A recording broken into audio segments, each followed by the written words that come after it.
अस्सलामुअलैकुम स्टूडेंट्स, उम्मीद है आप लोग सब खैरियत से होंगे। आज जो हमारा टॉपिक है वो है कीमियाई रेशे, केमिकल फाइबर्स। बहुत से आपने नाम सुने होंगे कपड़ों के, पॉलिएस्टर, टेरालीन, टेक्रॉन, फेब्रॉन। ये वो कपड़े हैं जो मुकम्मल तौर पर केमिकल्स से बनाए जाते हैं और इनकी जो खसूसियात हैं वो बिल्कुल कुदरती रेशों से मुख्तलिफ होती हैं। क्योंकि जदीद दौर है और इंसानी ज़रूरियात बहुत ज़्यादा बढ़ती जा रही हैं, जिसकी वजह से इंसानी ज़रूरियात को पूरा करने के लिए इंसानों ने मुख्तलिफ़ केमिकल से इंसानी ज़रूरियात को पूरा करने के लिए जो हैं वो पारचाजात या मुख्तलिफ़ रेशे बनाए जिनसे कपड़े बनाए जा सके, ताकि जदीद दौर के मुताबिक लोगों की ज़रूरियात को पूरा किया जा सके। ये मौजूदा दौर के नए ईजाद शुदा रेशे हैं। कीमियाई अज्जा में फ़र्क होने की वजह से इनको 3 अक़साम में तकसीम किया गया है। Number 1, polyester. आपने सुना होगा कि हम कहते हैं ना कि हमने पॉलिएस्टर के तकिए बनाए हैं, पॉलिएस्टर की रज़ाइयाँ बनाई हैं। तो ये पॉलिएस्टर जो है खालिसतन कीमियाई रेशे से बना हुआ है और इस रेशे की इजाद पुरानी है, लेकिन 1979 में इसको ICI ने, जो दुनिया की सबसे बड़ी कंपनी है, शेखपुरा और कराची में नेशनल फाइबर्स के नाम से मुतारिफ और तैयार की और ये फिर रेशा बाद में बहुत ज़्यादा इस्तेमाल होने लगा। इस रेशे की तैयारी में 2 कीमियाई अज्जा जो हैं इस्तेमाल होते हैं, एथिलीन ग्लाइकोल और प्योर थेरापिक। ये 2 कीमियाई अज्जा हैं। इस रेशे से बने हुए कपड़े जो हैं वो फेब्रॉन, टेक्रॉन और टेरालीन जैसे बाज़ारों में मुख्तलिफ़ नामों से बाज़ार में जो है वो बिकते हैं। ये खालिसतन, मैंने आपको पहले भी बताया कि खालिसतन कीमियाई रेशों से बने हुए तैयार शुदा कपड़े होते हैं। आप कभी अपने मतलब पॉलिएस्टर की बनी हुई रज़ाइयाँ या गद्दे या फाइबर बॉल्स देखें तो खालिसतन वो कीमियाई रेशा है।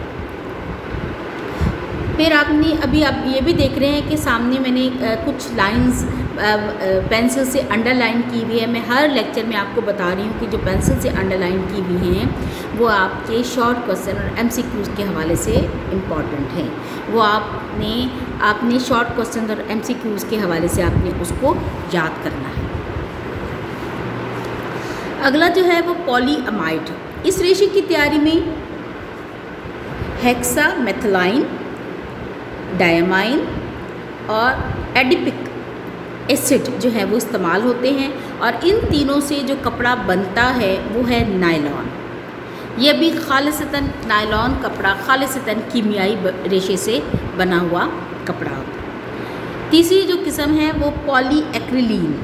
इस रेशे की तैयारी में एथिलीन, हाइपोक्लोरिक एसिड इस्तेमाल होते हैं। ये 2 कीमियाई मरकबात से जो कपड़े बनते हैं वो है ऑर्लॉन और एक्रिलीन। ये 2 कपड़े हैं जो एथिलीन और हाइड्रोक्लोरिक एसिड से बनाए जाते हैं। इनको भी अंडरलाइन किया हुआ है, ये भी शॉर्ट क्वेश्चंस के हवाले से मैंने अंडरलाइन किया है। मुख्तलिफ़ किस्म के रेशों से बने हुए कपड़ों की अब खसूसियात हम पढ़ेंगे कि उनकी कपड़ों की खसूसियात क्या होती हैं।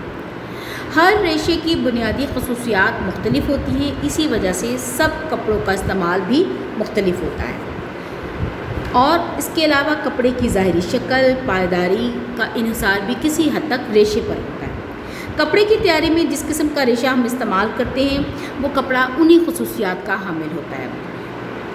इसीलिए हमें मुख्तलिफ़ रेशों से बने हुए कपड़े की खसूसियात का हमें इल्म होना चाहिए, ताकि हमें पता हो कि हमने किस मौसम में कौन सा कपड़ा जो है वो उसको पहनना है। हम ये नहीं कर सकते कि हम सर्दी में लॉन, वॉयल, कॉटन, लीलन इस्तेमाल करें, नहीं, क्योंकि हमें पता है ये सूती कपड़े हैं और सूती कपड़ों की खसूसियात गर्मियों के लिहाज से अहम होती हैं। अब आ जाता है कुदरती रेशे।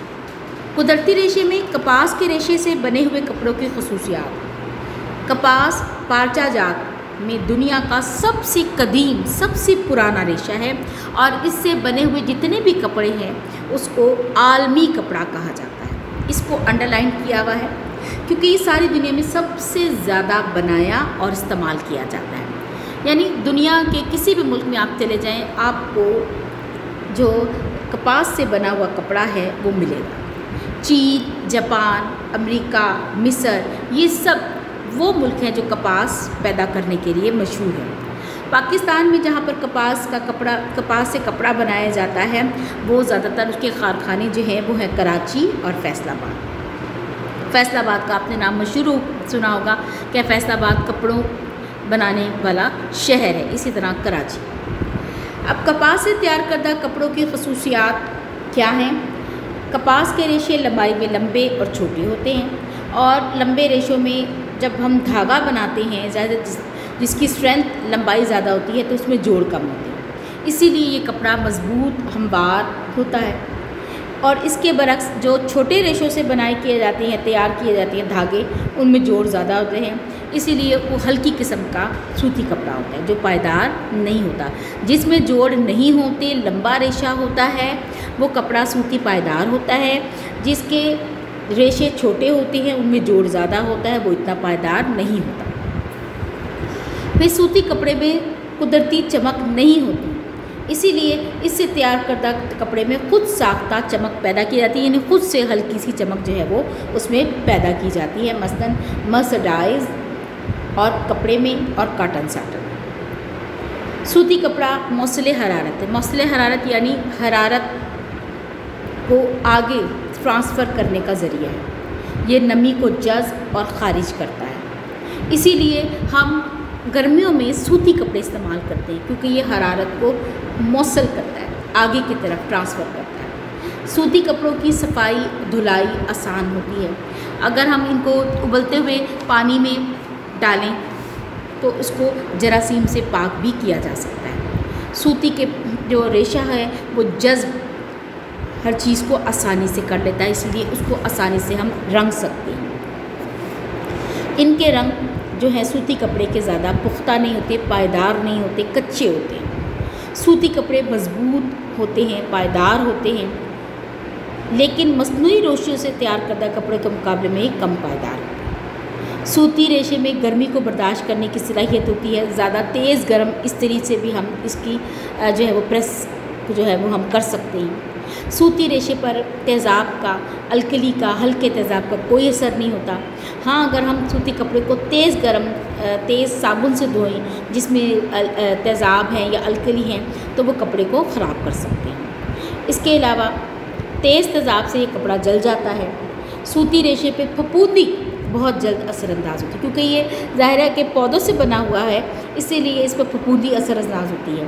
क्योंकि अगर हम सूती कपड़ों में ज़रा सा भी नमी रह जाए, हल्की सी भी नरमाहट, पानी जैसे हम कपड़ों में लगाते हैं और अगर वो नम रह जाए कपड़ों को और एज़ इट इज़ हम उसको रख दें कहीं पर, तो बरसात के मौसम में जो है वो उस पर जगह जगह जो है वो फफूंदी लगने से दाग पड़ जाते हैं और वो फफूंदी के दाग उतारना जो है वो मुश्किल हो जाता है। ये सूती कपड़े जो हैं जनाना, मर्दाना यानी मर्द, औरतें, बच्चों के कपड़ों में इस्तेमाल होता है। फिर पर्दे, सोफ़े, लिहाफ, गद्दे, मेज़ पोश, बिस्तर की चादरें, तौलिए, ये सब सूती कपड़ों से बनाए जाते हैं। मरीज़ों के लिबास, उनका बिस्तर, उनका इलाज के लिए वाहिद कपड़ा जो हिफ़्ज़ाने सेहत के असूलों के लिहाज से महफूज भी होता है और उसको इसी लिहाज से सूती कपड़े के तौर पर इस्तेमाल भी किया जाता है। लीलन के रेशे से बने हुए कपड़ों की खसूसियात। लीलन का रेशा से उसके कपड़ों की क्या खसूसियात हैं वो अब हम पढ़ेंगे। लीलन का लफ्ज़ डिलिन से निकला है। ये मिस्री ज़बान का लफ्ज़ है, इसको अंडरलाइन करना है। जो मिस्र में जिस पौधे से हासिल किया जाता है इसको डिलिन कहते हैं, यानी मिस्र से ये मिस्री ज़बान का लफ्ज़ है, ये मिस्री पौधा है। कदीम ज़माने में मिस्र लीलन का घर कहलाता था। ये कम से कम 10,000 साल पुराना रेशा है, यानी इतना कदीम रेशा है ये। और सबसे पहले मिस्र में दरियाफ्त हुआ, लेकिन दीगर ममालिक में जिस पौधे से ये रेशा हासिल किया गया उसे फ्लैक्स प्लांट कहा जाता है। मिस्र में इसको डिलिन कहा जाता है, लेकिन दूसरे ममालिक में इसको फ्लैक्स प्लांट कहा जाता है। जहाँ इस पौधे की पैदावार हो सके Australia, Belgium, France, Germany, Ireland, Canada, America, ये सब लीलन बनाने में मशहूर हैं। पाकिस्तान में क्योंकि इस पौधे की पैदावार नहीं होती, इसीलिए यहाँ पर जो कपड़ा लीलन के नाम से मशहूर है वो लीलन नहीं है, बल्कि वो असल में क्या है, रेयॉन विस्कोस है और सूती की मिलावट से बज़ाहिर लीलन की तरह बनाया गया है। यानी इसमें सूती और रेयॉन विस्कोस को मिलाकर लीलन जैसा कपड़ा बनाया गया है, हालांकि वो लीलन नहीं है। लीलन सिर्फ और सिर्फ Australia, Belgium, France, Germany, Ireland, Canada और अमेरिका में होता है।